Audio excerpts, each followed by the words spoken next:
السلام علیکم ورحمۃ اللہ وبرکاتہ. الحمدللہ رب العالمین والصلاة والسلام علی رسولہ الکریم. اما بعد فاعوذ باللہ من الشیطان الرجیم. بسم اللہ الرحمن الرحیم. انا نحن نزلنا الذکر وانا لہ لحافظون. تمام قسم کی تعریف، توصیف، کبریائی، بڑائی اس وحدہ لا شریک خالق کائنات مالک الارض و سما کے لیے ہے جو ساری کائنات کا پالنہار ہے.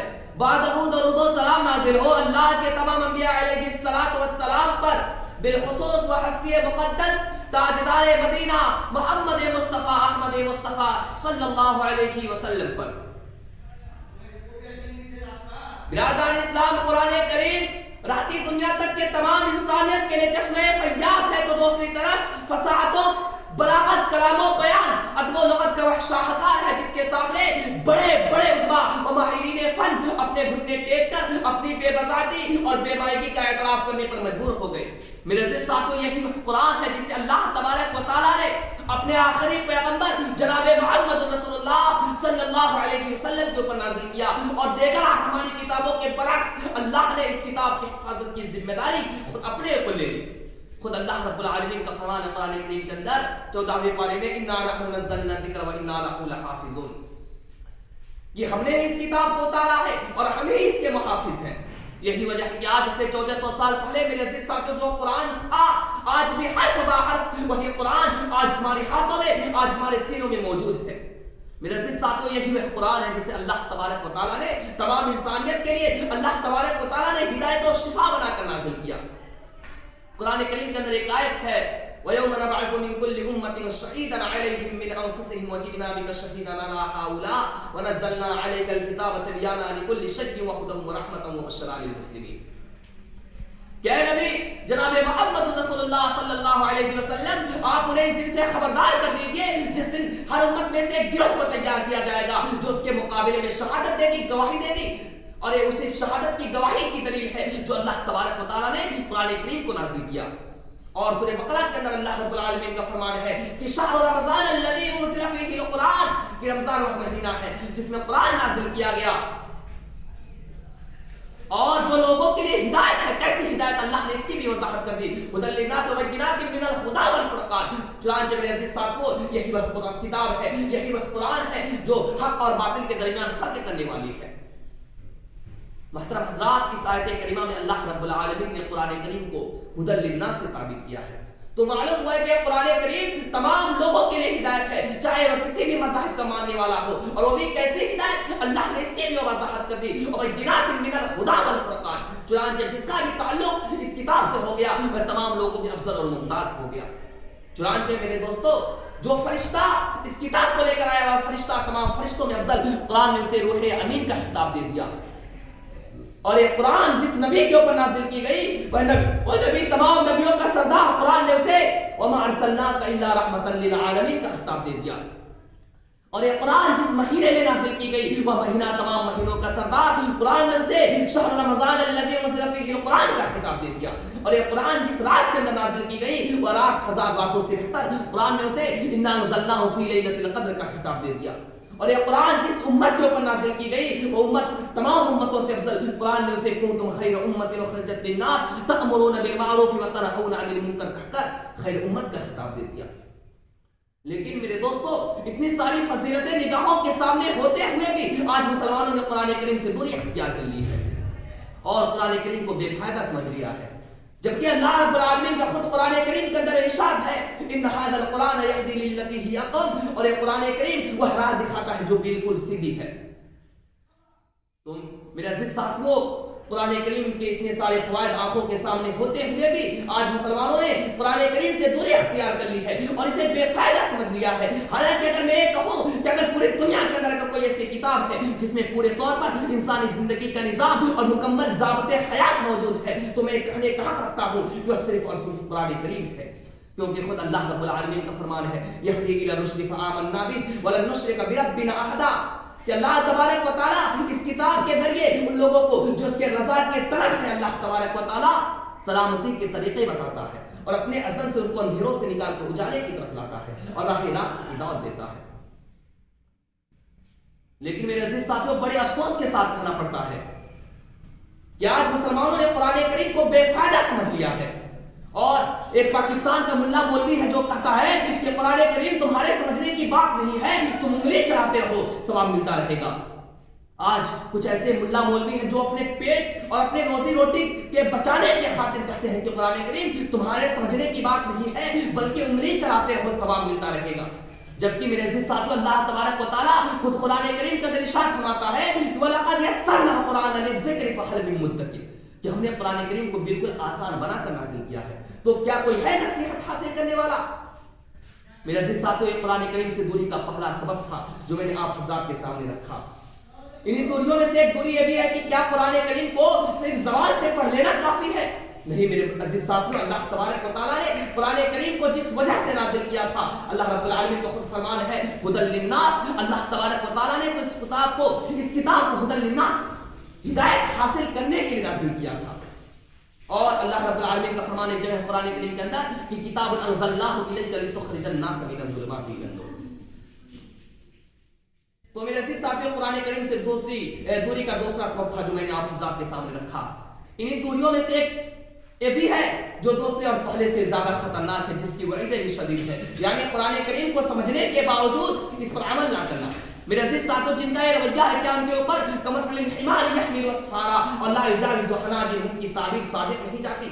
کیا ان کے کان افلا یتدبرون القرآن ام علی قلوب اقفالها سے روشناس نہیں ہوتے؟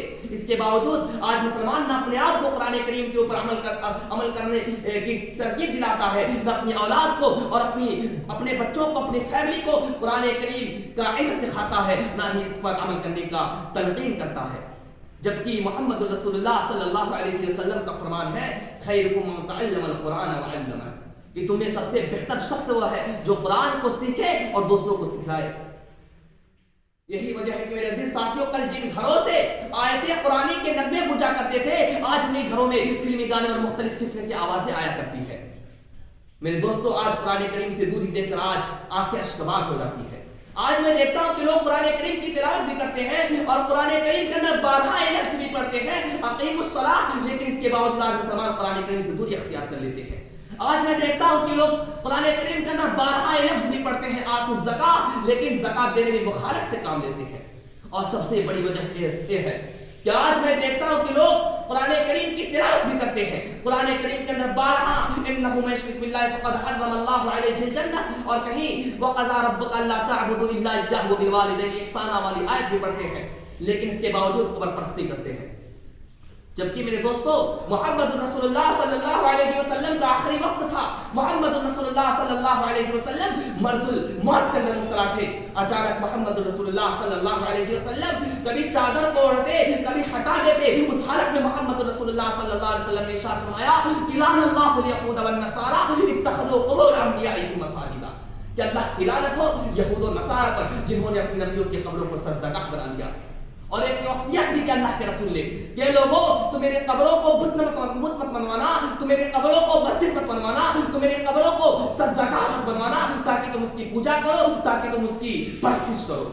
لیکن اس کے باوجود آج مسلمان قبروں پر جا کر چادریں چڑھاتے ہیں، قبروں پر جا کر مرغا اور مرغی چڑھاتے ہیں، جبکہ ان کا انجام اللہ تبارک و تعالیٰ نے قرآن کریم کا یوں بیان فرمایا ہے کہ انہ من یشرک باللہ فقد حرم اللہ علیہ الجنہ، کہ مشرکین، شرک کرنے والے انسان ہمیشہ جہنم میں ہوں گے۔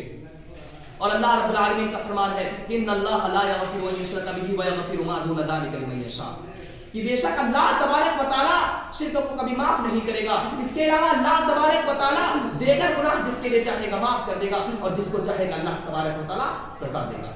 لیکن میرے عزیز ساتھیوں، اللہ تبارک و تعالیٰ کبھی شرک کو معاف نہیں کرے گا۔ اسی طرح سے میں دیکھتا ہوں کہ لوگ قرآن کریم کی تلاوت بھی کرتے ہیں اور قرآن کریم کے اندر 12 لفظ بھی پڑھتے ہیں وَلَا يَكْتُبُ بَعْضُكُمْ بَعْضًا، اس کے باوجود آج مسلمان ایک دوسرے کی چغلی کرتا ہوا نظر آتا ہے۔ آج حافظ صاحب، قاری صاحب بھی دوسرے مسلمان کی چغلی کرتے ہوئے نظر آ رہے ہیں، آج مولانا صاحب، مفتی صاحب بھی دوسرے مسلمان کی چغلی کرتے ہوئے نظر آ رہے ہیں۔ میرے عزیز ساتھیوں، بڑے افسوس کے ساتھ کہنا پڑتا ہے کہ جو مسلمان قرآن کو پڑھتا ہے اور اس کی تعلیم بھی دیتا ہے اور اس کے باوجود اس پر عمل نہیں کرتا، میرے عزیز ساتھیوں، ضرورت اس بات کی ہے کہ ہم خود قرآن کریم کو پڑھیں اور اس پر عمل کرنے کی کوشش کریں۔ میرے عزیز ساتھیوں، قرآن کریم سے دوری کا ایک بہت بڑا سبب، ایک بہت بڑا ذریعہ یہ ہے کہ آج ہم نے صحابہ کرام کی حالات زندگی کو بھلا دیا کہ صحابہ کرام کو قرآن کریم سے کتنی محبت ہوا کرتی تھی۔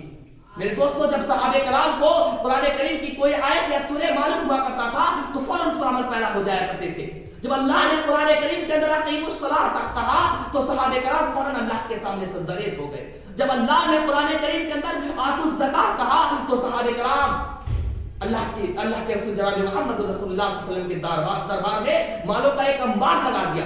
قرآن نے جب اعلان کیا انما الخمر والمیسر والانصاب والازلام رجس من عمل الشیطان، تو میرے عزیز ساتھیوں، مدینہ کی گلیوں سے شراب کی نہریں بہہ پڑی۔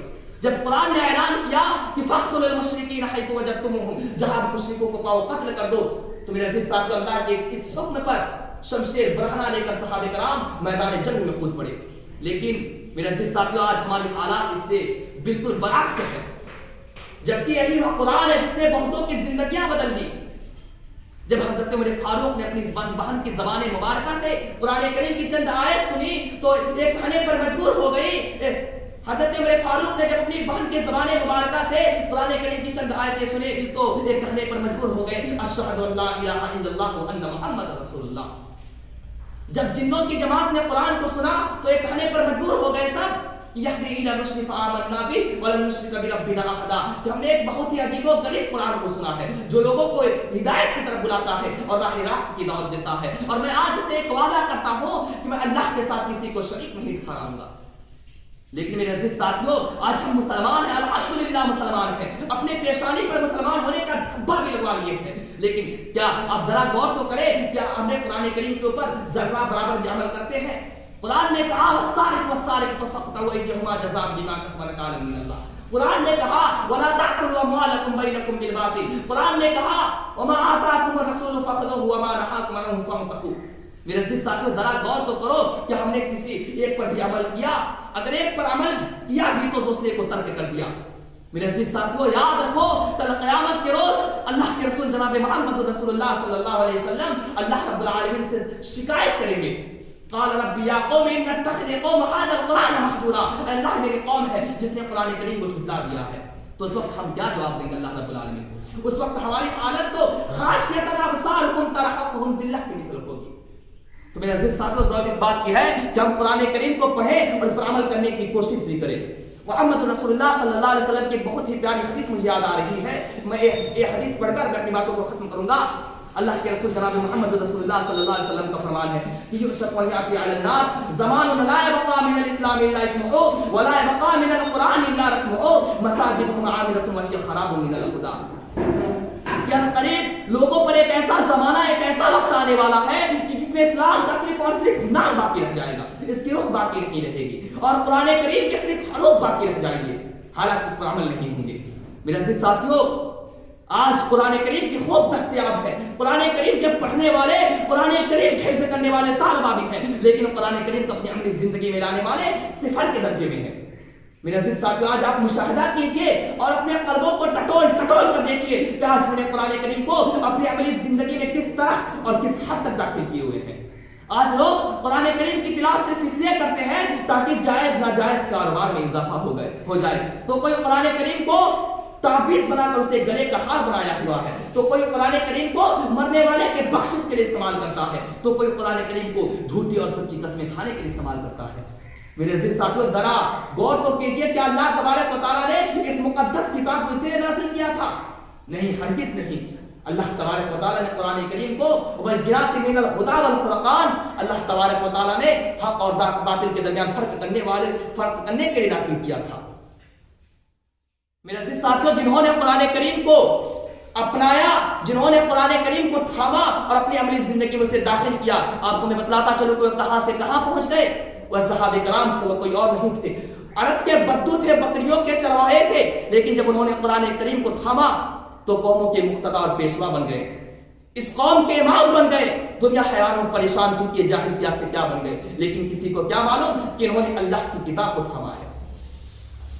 تو میرے عزیز ساتھیوں ضرورت اس بات کی ہم اپنی حالت کو بدلیں اور قرآن کریم کے اوپر عمل کریں. اور اللہ رب العالمین کا خود فرمان ہے کہ ان اللہ لا یغیر ما بقوم حتى یغیروا ما بانفسهم واذا اراد الله بقوم سوءا فلا مرد له وما له من دونه من وال. کہ اللہ تبارک و تعالی کسی قوم کی حالت کو اس وقت تک نہیں بدلتا جب تک کہ کوئی قوم خود اپنے آپ کو نہ بدل لے. اور جب اللہ تبارک و تعالی کسی قوم کے اوپر آفت و مصیبت نازل کرنا چاہتا ہے تو پھر وہ واپس نہیں لوٹتی اور نہ ہی رب العالمین کے سوا اس وقت کوئی مدد کام آتی ہے. اور علامہ اقبال نے کیا خوب کہا تھا کہ خدا نے آج تک اس قوم کی حالت نہیں بدلی نہ ہو جس کو خیال آپ اپنی حالت بدلنے کا. اب آئیے میں اللہ رب العالمین سے دعا کروں کہ اللہ ہم تمام مسلمانوں کو قرآن کریم کے اوپر عمل کرنے کی توفیق عطا فرما. آمین. اے اللہ دنیا میں جہاں بھی مسلمان پریشان حال ہے پریشانی کو دور عطا فرما. آمین. اے اللہ فلسطین کی مسلمانوں کی حفاظت فرما. آمین. وآخر دعوانا الحمدللہ رب العالمین. السلام علیکم.